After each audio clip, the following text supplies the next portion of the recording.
Bismillahirrahmanirrahim. Al-haditsus sabi'u, hadis yang ketujuh. An Abi Ruqayyah Tamim ibn Ausin Ad-Dari, diriwayatkan dari Abi Ruqayyah Tamim bin Aus Ad-Dari radhiyallahu anhu, anna Nabiyya sallallahu alaihi wasallam qala, bahwa Nabi sallallahu alaihi wasallam mengatakan, ad-dinu an-nasihatu, agama adalah nasihat. Ini umumnya di mana-mana terjemahannya ya menerjemahkan agama adalah nasihat, begitulah. Nah, kalau kita mendengar kata nasihat, ya biasanya ya memang nasihat dalam bahasa Indonesia adalah saran, ya memberi saran itu loh.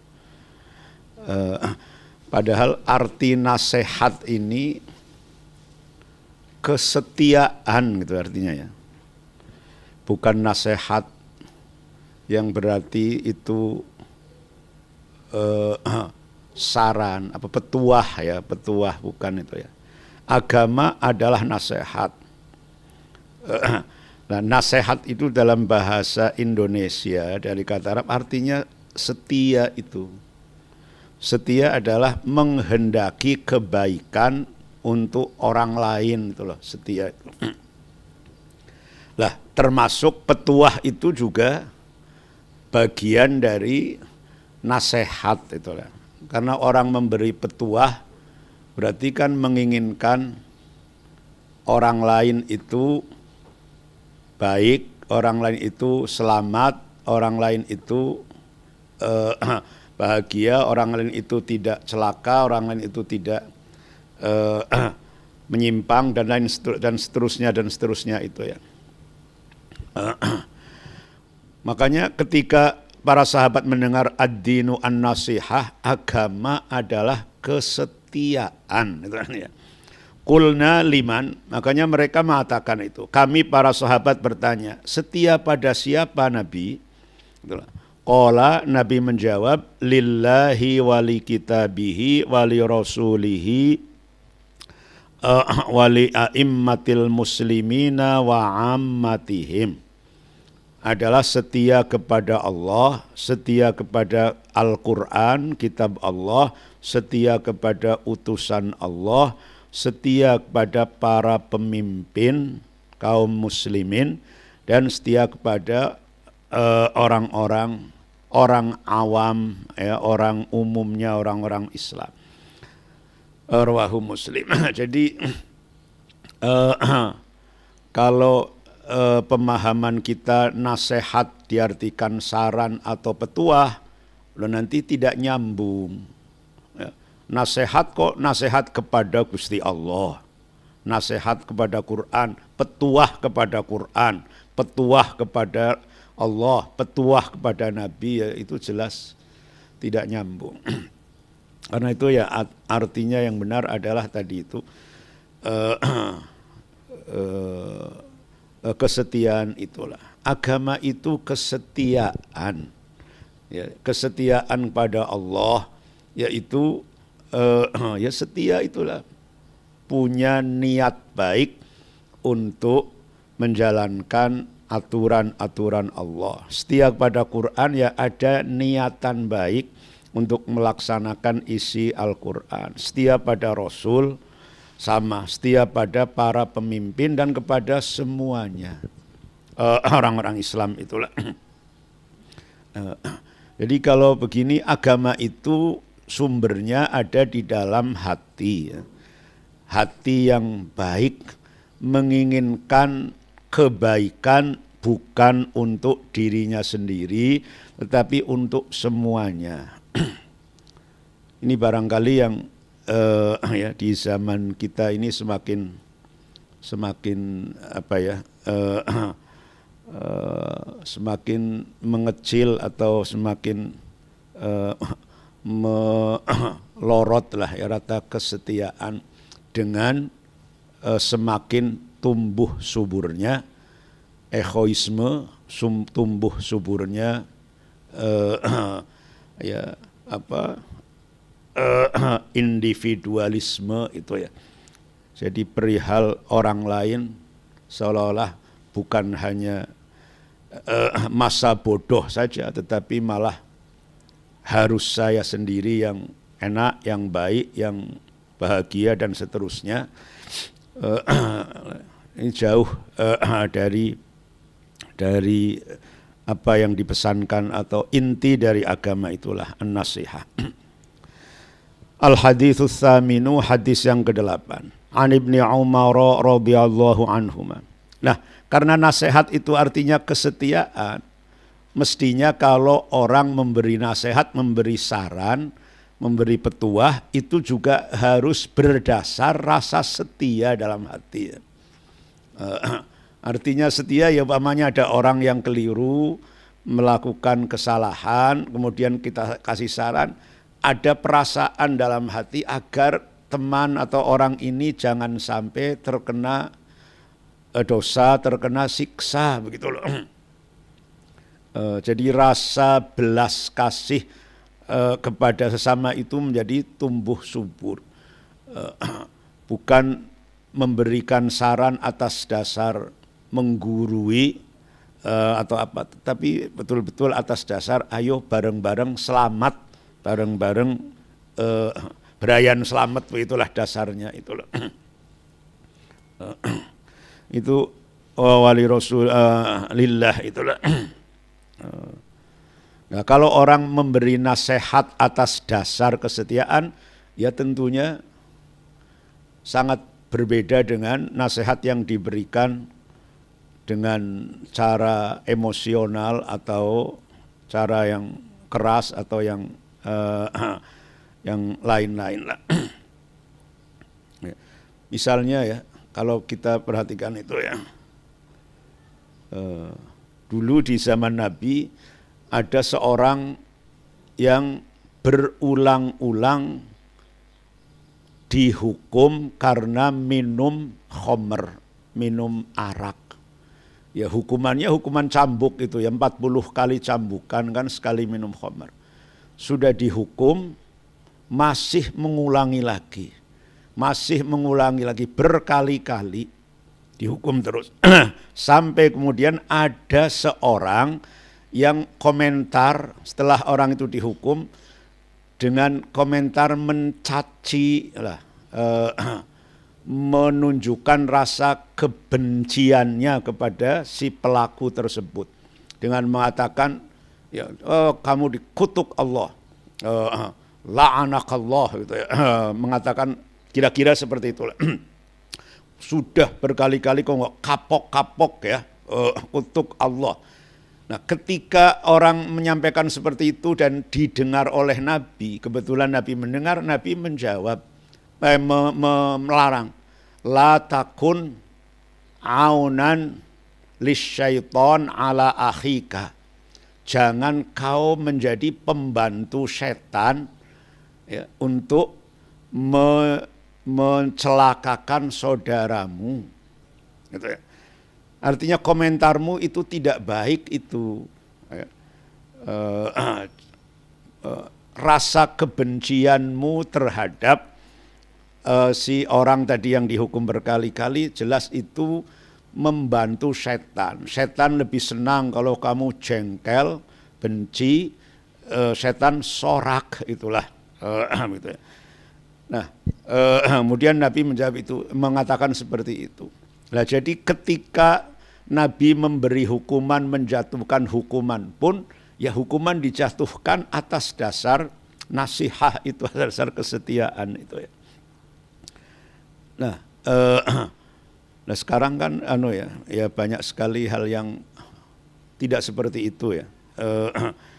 Apalagi dengan Masya Allah semakin merebaknya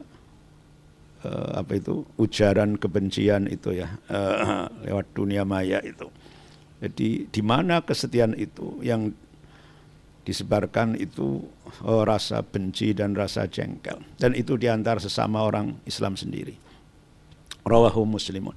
Al-haditsus tsaminu, hadis yang ke-8. An Ibnu Umar radhiyallahu anhuma, dari Ibnu Umar radhiyallahu anhuma, anna Rasulullah, kalau ada anhuma berarti orangnya dan ayahnya itu sama-sama sahabat. Ibnu dan Umarnya sama-sama sahabat. Karena itulah radhiyallahu anhuma. Anna Rasulullah sallallahu alaihi wasallam qala, bahwa Nabi mengatakan, umirtu an uqatilan nasa hatta yashhadu an la ilaha illallah wa anna Muhammadar Rasulullah wa yuqimus shalah wa yu'tuz zakah fa idza fa'alu dzalika asamu minni dima'ahum wa amwalahum illa bihaqqil Islam wa hisabuhum 'ala Allah taala. Rawahul Bukhari wa Muslim. Nabi mengatakan, aku diperintah oleh Allah untuk memerangi umat manusia sampai mereka mau bersaksi bahwa tidak ada Tuhan selain Allah dan bahwasanya Muhammad adalah utusan Allah, dan kemudian mereka mau menegakkan sholat, mau membayar zakat. Kalau sudah demikian, mereka itu sudah bersyahadat, sholat dan zakat, itu asamu minni dima'ahum, maka mereka telah melindungi nyawa mereka. Darah itu maksudnya nyawa ya, karena membunuh orang itu dulu kan dengan pedang, sehingga membunuh itu disebut dengan menumpahkan darah. Kalau mereka sudah syahadat, sholat, zakat, maka mereka terlindungi nyawanya. Nyawanya aman, aman dariku, tidak akan aku ganggu nyawanya. Dan begitu juga hartanya, nyawa dan hartanya, harta dan nyawa itu sederetan lah, sejajar atau kakak beradik. Illa bihaqqil Islam, kecuali dengan kewajiban agama Islam. Maksudnya kecuali apabila mereka melakukan pelanggaran yang pelanggaran tersebut mengharuskan hukuman mati, begitu. Misalnya pelanggaran membunuh orang, lah itu ya kan harus diqisas, dibunuh lagi. Melakukan pelanggaran zina muhsan, umpamanya ya itu ya dihukum inilah. Wa hisabuhum 'alallahi, adapun hisabnya nanti itu di tangan Allah. Artinya kami Nabi itu hanya melihat dan mendasarkan perlakuan kami kepada umat manusia didasarkan pada hal-hal yang terlihat secara nyata, secara lahir. Kalau ada orang sudah syahadat, sholat, zakat, ya sudah itu muslim. Tidak boleh diganggu harta apalagi nyawanya.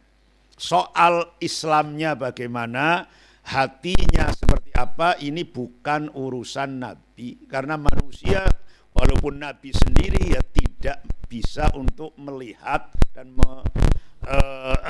mengorek isi hati orang. Jadi dasarnya adalah ya kalau sudah syahadat sholat itu muslim. Sudah apapun yang dilakukan itu muslim. Kalau muslim berarti terlindungi nyawa dan hartanya. Nah ini hadis yang sering menjadi perbincangan atau bahkan polemik begitu ya. Kenapa itu? Karena Nabi sendiri mengatakan, saya diperintah untuk memerangi umat manusia, ya. Sampai kapan? Sampai mereka masuk Islam lah begitu ya. Nah, yang jadi polemik adalah kemudian orang memahami berarti agama Islam itu disebarkan melalui pedang, melalui kekerasan gitu loh. Agama Islam itu memang dipaksakan seperti itu. Lah padahal ayat Quran mengatakan la ikraha fiddin, tidak ada paksaan dalam agama. Lah kok ini Nabi diperintah untuk terus berperang sampai manusia, sampai orang-orang itu mau bersyahadat, sholat dan zakat. Berarti agama Islam dipaksakan. Nah, ini jawabannya ya bermacam-macam lah ya. Pertama barangkali ini yang lebih dekat jawabannya ya. Bahwa yang dimaksud nas di sini itu bukan manusia seluruhnya sejagat, tetapi nas itu yang dimaksud adalah bangsa Arab saja. Jadi nas itu yang dimaksud adalah orang-orang Arab, gitu, tidak menyangkut bangsa lain. Karena kenyataannya dalam sirah dan dalam perilaku Nabi seperti itu. Yang tidak diterima kecuali masuk Islam hanya orang Arab. Adapun bangsa yang lain itu Nabi membiarkan mereka setelah diajak masuk Islam tidak mau, dibiarkan selama mereka mau mentaati di dalam kehidupan bernegara, bermasyarakat, mentaati aturan agama Islam. Tetapi agama mereka sendiri dibiarkan hidup oleh Nabi. Seperti orang-orang Bani Israel, orang Yahudi, orang Nasrani, ya bahkan Nabi sendiri tetap sampai akhir hayatnya bertetangga dengan orang Yahudi, Nasrani. Tetapi untuk kalangan masyarakat Arab, enggak. Semuanya harus Islam. Karena Arab itu ya saudara-saudaranya Nabi sendiri. Jadi tidak ada ketika zaman Nabi orang Arab, bangsa Arab asli yang kemudian masih memegangi agama nenek moyangnya, enggak ada. Yang masih memegangi agama nenek moyangnya dilawan terus, diperangi ya, bukan dibunuh, diperangi. Berarti perang kan adu kekuatan, bukan dibunuh. Kalau dibunuh disembelih atau adu kekuatan. Ini jadi nas itu jawabannya yaitu orang Arab memang masuk Islamnya diharuskan, wajib masuk Islam. Kalau tidak terus dilawan oleh Nabi. Tetapi yang bukan Arab tidak. Nah, ini jawaban pertama ya. Nah, jawaban yang kedua yaitu memang Allah memerintahkan untuk memerangi semua umat manusia, bukan hanya Arab saja. Itu karena apa? Karena agama Islam diturunkan itu bukan untuk kepentingan siapa-siapa, Nabi, sahabat atau yang lain, tidak. Tapi ini adalah jalan hidup yang diturunkan oleh Allah Ta'ala, sehingga harus disiarkan kemana saja itu. Gitu ya. Karena itulah katanya pada akhir masa kenabian turunlah surat Taubat, di mana isi surat Taubat itu perintah untuk memerangi bukan orang Arab, tapi memerangi orang-orang Bani Israel. Itu jadi Nabi itu perang bertahap. Pertama yang diperangi orang-orang musyrik Arab, jelas itu. Setelah Arab itu sudah selesai, ini tinggal tahap berikutnya, yaitu qatilul ladzina ya ayyuhalladzina amanu qatilul ladzina surat Taubah ya Allah. Wala yadinuna dinal haqqi minal ladzina utul kitaba hatta yu'tul jizyata ayyadiw wa hum shaghirun. Perangilah orang Yahudi, orang Nasrani, terus harus diperangi. Kecuali kalau mereka kemudian nurut, tunduk, dan mau membayar jizyah dalam kondisi mereka shaghirun, rendah. Ya tapi ini yang ini sedikit ya yang menggunakan pendapat yang kedua. Yang kebanyakan ulama menggunakan pendapat pertama. Hadis ini yang kemudian itu jadi itulah orang-orang yang tidak begitu sreg atau orang mungkin yang ada fobi dengan agama Islam itu menjadikan hadis ini itulah buktinya. Hadis mengatakan agama Islam itu harus disebarkan melalui peperangan. Nah, tapi kalau orang Arab sendiri memang nyata seperti itu. Tidak ada orang Arab yang diterima oleh Nabi untuk tetap musyrik sambil membayar jizyah, tidak ada. Gitu ya. Asamu min ihtimahum. Al haditsut tasi'u, hadis yang ke-9. An Abi Hurairah radhiyallahu anhu, Abdurrahman bin Sakhrin radhiyallahu anhu qala Sami'tu Rasulullah sallallahu alaihi wasallam yaqul ma nahaitukum anhu fajtanibuh wa ma amartukum bihi fa'tu minhu mastata'tum fa innama ahlakal ladzina min qablikum kasratu masailihim wa ikhtilafihim ala anbiya'ihim. Itu ya. Apa tadi saya lupa mengatakan Pak ya. Nabi mengatakan, Abu Hurairah mengatakan, saya mendengar Nabi mengatakan, mana haitukum anhu fajtanibuh. Apa yang aku larang, apa yang aku larang pada kalian, maka jauhilah. Wa ma amartukum bihi fa'tu minhu mastata'tum, dan apa yang aku perintahkan pada kalian, maka lakukanlah semampu kalian. Agama ini kan larangan dan perintah. Ya. Kalau larangan itu seluruhnya bisa ditinggalkan. Ya. Tetapi kalau perintah kan tidak seluruhnya bisa dijalankan.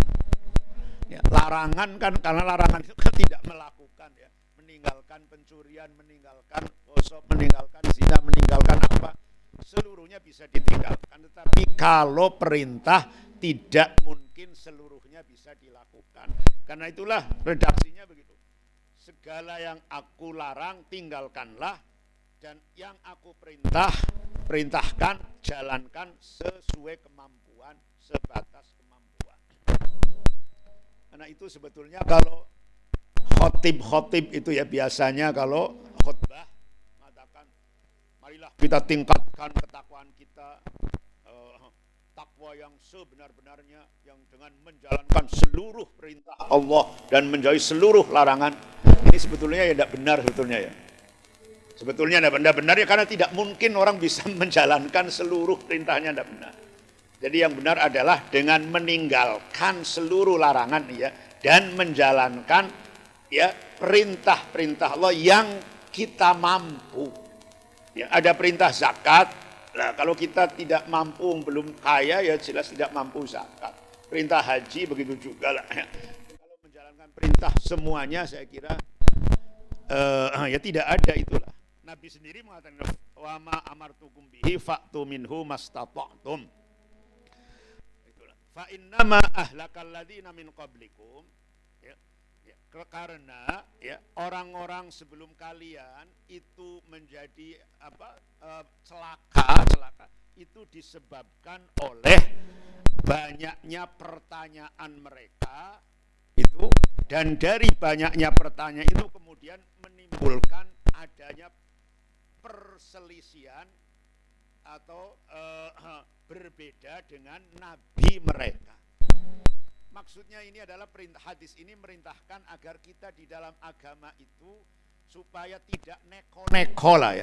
Apa adanya agama itu dijalankan, apa adanya, tidak perlu kemudian didalam-dalamkan. Dalam-dalamkan ya itu yang ekstrim itulah ya.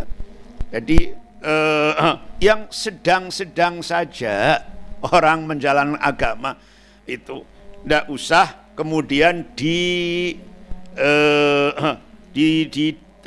dibikin yang sangat mendalam. Nah, jadi kalau umpamanya ada hal-hal yang belum terjadi, ya tidak perlu ditanya-tanyakan.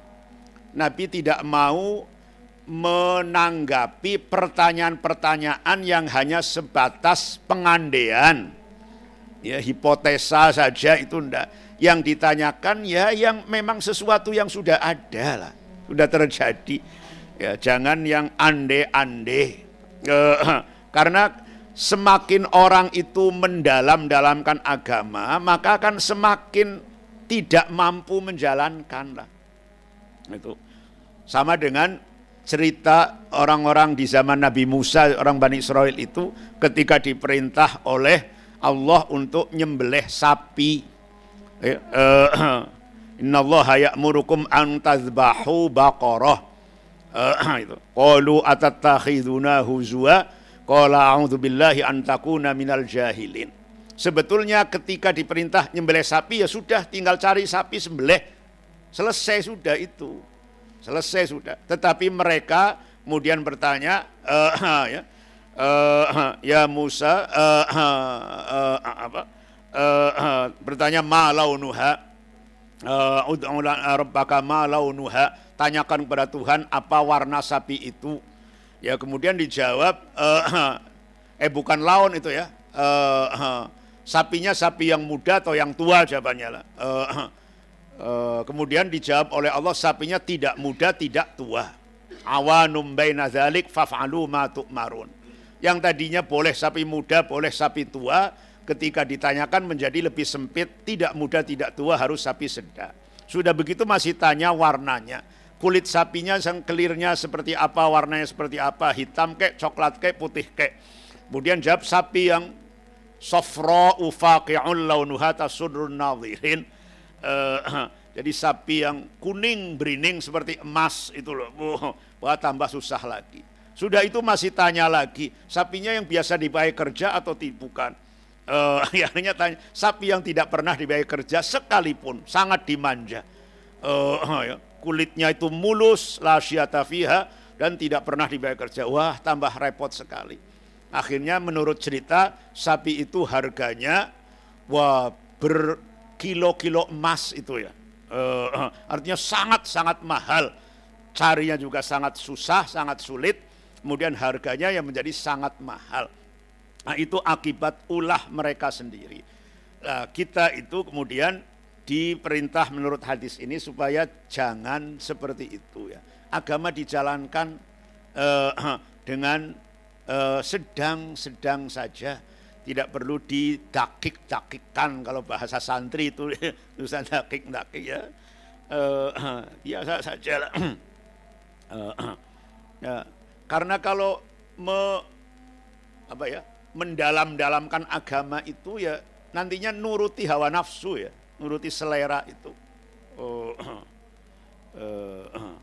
Bukan nuruti agama lagi, tapi nuruti kepuasan diri itulah. Karena itulah ya, sahabat ini orang-orang yang dulu itu sangat sederhana ya, sangat opoanane lah, bahasa sekarang itu opoanane ya sudah. Tidak ada takalluf berlebih-lebihan. Jadi enteng saja ya. Dalam segala hal itu termasuk juga dalam ibadah ya. Saya sering memperhatikan itu ya